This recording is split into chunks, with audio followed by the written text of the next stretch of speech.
چیز air marshal صاحب میں آپ کی طرف لے جاؤں گا سر. یہ جو ابھی جمیل احمد خان صاحب نے اس چیز کا اظہار کیا ہے، اس بات کا اظہار کیا ہے کہ جو انڈین میڈیا ہے خاص طور پہ اور اسرائیلی میڈیا ہے، انہوں نے پہلے فائر پر ہی پاکستان پر الزام جو ہے وہ لگانا شروع کر دیا. کہ ہسٹری رہی ہے سر کہ جو انڈیا ہے وہ تامل ناڈو جو ہے ان کو باقاعدہ طور پر ان کے تامل جو باغی ہیں ان کی حمایت کرتا رہا ہے. اور کینیڈا میں انہوں نے جو دہشت گردی کرائی، امریکہ کے اندر جو ہے وہ ان کے گینگ پکڑے گئے، پاکستان کے اندر دہشت گردی باقاعدہ کرا رہا ہے جس کے ثبوت ہیں. اب سڈنی کے اندر جو ہے واقعہ ہوا ہے، اگر یہ ثابت ہو جاتا ہے، جو کہ ثابت ہو چکا ہے کہ وہ بھارتی نیاد ہے، بھارتی انڈین پاسپورٹ پر جو ہے وہ باہر جا کر ٹریننگ لی ہے، تو کیا اس طرح کے واقعات دنیا کے سامنے ہیں تو بھارت کو دہشت گرد ریاست ڈکلیئر کیا جا سکتا ہے سر؟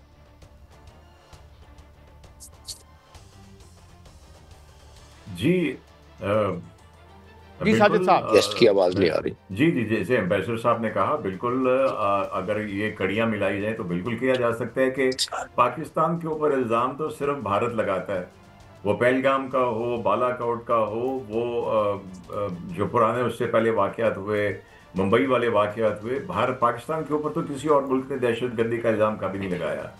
افغانستان بھی کبھی نہیں کہہ سکا جو ہمارے اوپر پوری دہشت گردی بھارت کے تھرو کروا رہا ہے. لیکن جیسے آپ نے کہا، بھارت کے اوپر تو باقاعدہ امریکہ نے اور باقاعدہ ٹروڈو نے، جو کینیڈین پرائم منسٹر تھے، انہوں نے آفیشلی ایز اے اسٹیٹ انہوں نے ایک اسٹیٹمنٹ دی کہ بھارت کی جو ایجنسیز ہیں وہ دہشت گردی میں ملوث ہیں. تو بالکل اب بس وہ بات وہی ہوتی ہے کہ مفادات. اچھا ساجد صاحب، سوری میں انٹرجیکشن کر رہا ہوں، آپ سے معافی چاہتا ہوں. میں ایک اور اینگل سے آتا ہوں، اور وہ یہ ہے کہ یہ تو ٹھیک ہے کہ ہر واقعہ چاہے انڈیویجول ایفرٹ ہو یا کچھ سازش ہو، اس کو پولیٹیکل مائلیج کے لیے نتانیاہو بھی استعمال کرے گا، مودی بھی استعمال کرے گا. That goes without saying. لیکن ایک اور جو توجیہ ہے اس پہ ذرا میں آپ کا ٹیک چاہوں گا، اور پھر ڈاکٹر صاحب کا بھی، کہ یہ جو unrest in the belly of the beast ہے، یہ جو انسلٹ کرتے ہیں اپنے عوام کی انٹیلیجنس کی، یعنی یہ جب جس طریقے سے جھوٹ بولتے ہیں، ان کی جو پالیسیز ہیں غزہ کے حوالے سے، ڈونٹ یو تھنک کہ یہ چاہے اس کے پیچھے کوئی لوگ ہوں یا نہ ہوں، تنظیمیں ہوں یا نہ ہوں، مگر یہ جو ان کی پالیسیز ہیں ایٹ لارج غزہ کے حوالے سے، پیلسٹائن کے حوالے سے، تو ہم یہ کہہ سکتے ہیں indirectly, and it might not be very far fetched, کہ یہ اگر جو حملہ ہوا ہے تو اس کا بھی گناہ جو ہے وہ نتانیاہو ہے یا امریکن جو یہ قتل عام جاری رکھتے ہیں. اینڈ دین پیپل وہ زیادہ سینسٹیو ہوتے ہیں، اتنا پریشر نہیں لے سکتے، and this happens. How much credibility you lend to this explanation Sajid Habib صاحب؟ جی بالکل آپ نے صحیح کہا. دیکھیے اب جب غزہ کا میسیکر چل رہا تھا، جو ایون سیز فائر کے بعد ابھی بھی لو انٹینسٹی پہ ہی صحیح لیکن چل رہا ہے، آپ دیکھیے کہ ایون آسٹریلیا میں کتنی بڑی بڑی ریلیز ہوئی اس کی اگینسٹ. تو یہ لوگوں کو امپیکٹ تو کرتا ہے. تو یہ کیا دھرا آپ نے جیسے کہا، بالکل یہ اگر کسی کا انڈیویجول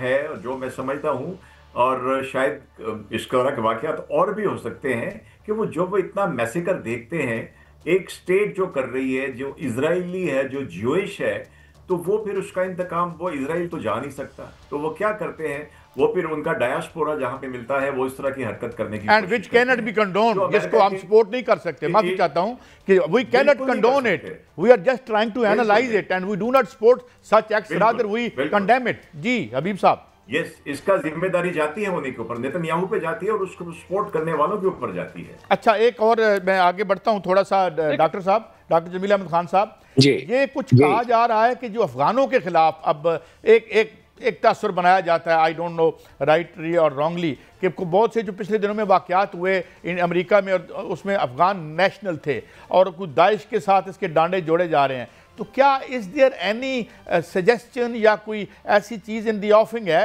کہ بھئی کوئی داعش کے خلاف یا ان کے خلاف، یا یہ کوئی ایسا آئیڈینٹیفائیبل فو یا دشمن ہے جس کے لیے کوئی ہم فوجی کارروائی کریں، یا یہ انٹیلیجنس بیسڈ آپریشن پہ پوائنٹ آؤٹ کر کے ان کی سرکوبی کی جا سکتی ہے، یا کوئی ایسی عالمی سطح پر تجویز زیر غور ہے کہ ان سے کیسے نپٹا جائے؟ جناب ڈاکٹر جمیل احمد خان صاحب. جس طرح حالات و واقعات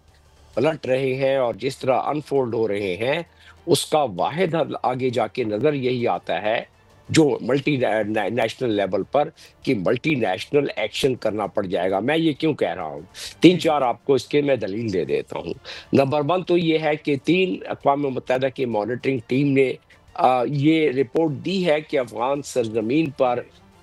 20 سے زائد دہشت گرد گروپ پنپ رہے ہیں اور ان کو اجازت ہے وہاں رہنے کی۔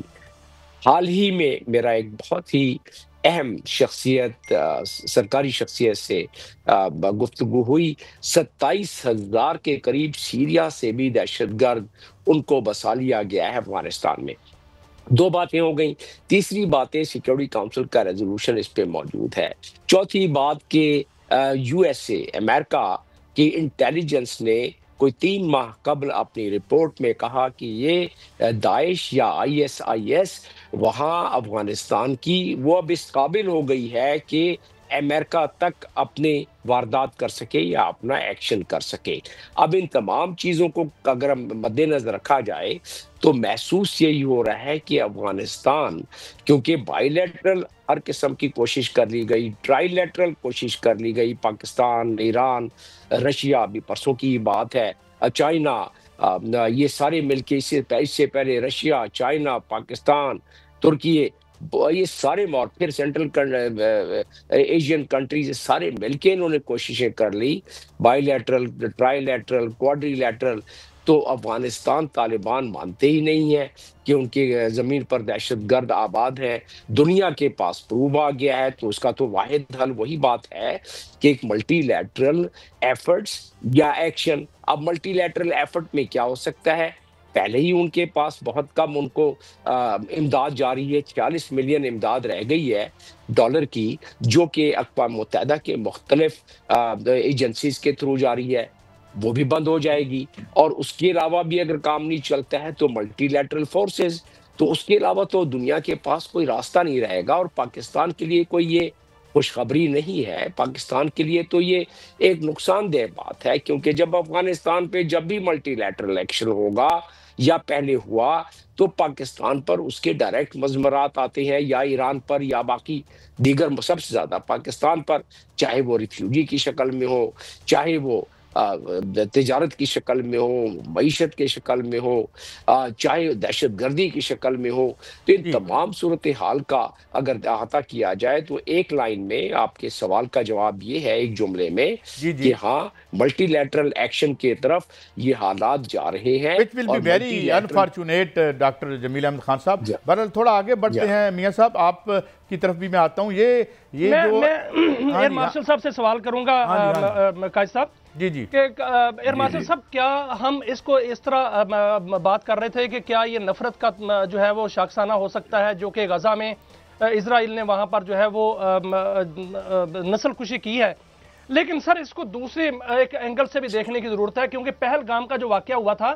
وہ بھی اسی طرح کا واقعہ ہوا تھا اور بھارت کا خود وہ کیا درا نکلا تھا، اور اس کے بعد جتنے بھی واقعات بھارتی دہشت گردی ہوئے ہیں وہ اسی طرح کے ہوئے ہیں۔ آپ جعفر ایکسپریس کا واقعہ جو ہے وہ دیکھ لیں، پاکستان کے اندر جو دہشت گردی ہوتی ہے اس کے واقعات کو آپس میں جوڑ کر دیکھ لیں تو یہ اس طرح کا ہی واقعہ ہے۔ کیا ایسا لگتا ہے کہ جیسے یہ موساد اور را کی بالکل ایک پلاننگ تھی کہ اس طرح کا واقعہ کر کے پاکستان پر ڈالا جائے اور پاکستان پر ڈال کر جو ہے وہ پوری دنیا میں اس کو نشر کیا جائے تاکہ پاکستان کی کامیابیاں جو ہیں ان کو نقصان پہنچایا جائے؟ کیا اس اینگل سے بھی آسٹریلین حکومت کو سوچنا چاہیے کہ کہیں یہ جو ہے وہ موساد اور اس را کی کارروائی نہ ہو؟ میری ذاتی رائے میں اس پہلو سے سوچا جا سکتا ہے اور ان کو دیکھنا بھی چاہیے، لیکن میری ذاتی رائے میں اگر موساد اور را نے یہ اس طرح واقعی ان کا ہاتھ ہو تو پھر تو آسٹریلین حکومت کو بالکل اس کے اوپر کرنا چاہیے اور اس کو پھر ان کو اس کو کنیکٹ کرنا چاہیے جو کینیڈا میں ہوا، جو انہوں نے جو خالستان موومنٹ کے صدر ہے امریکہ میں ان کو مارنے کی کوشش کی، اور امریکہ نے بڑی کلیئرلی کہا کہ انڈین ایجنسیز کرنے کی کوشش کر رہی ہیں، تو پاسبلٹی تو اس کی ہو سکتی ہے۔ تو اس لیے میں اس کو رول آؤٹ نہیں کروں گا، اگرچہ میں سمجھتا ہوں کہ یہ انڈیویجول رائے ہے جس میں وہ ایموشنل ایلیمنٹ بھی آ سکتا ہے۔ بالکل ٹھیک ہے ایئر وائس مارشل صاحب، میں معافی چاہتا ہوں تھوڑا سا چونکہ وقت کم ہے تو میں ایک بات پہ اور آپ کا ٹیک لینا چاہتا ہوں۔ یہ جو برطانوی جریدے نے آج، ویسے it was a foregone conclusion but still, وہ جو انہوں نے نام نمبر تک دے دیے ان رافیل کے جو ہم نے گرائے ہیں، واٹ از اس کی سگنیفیکنس کیا ہے جناب ساجد حبیب صاحب؟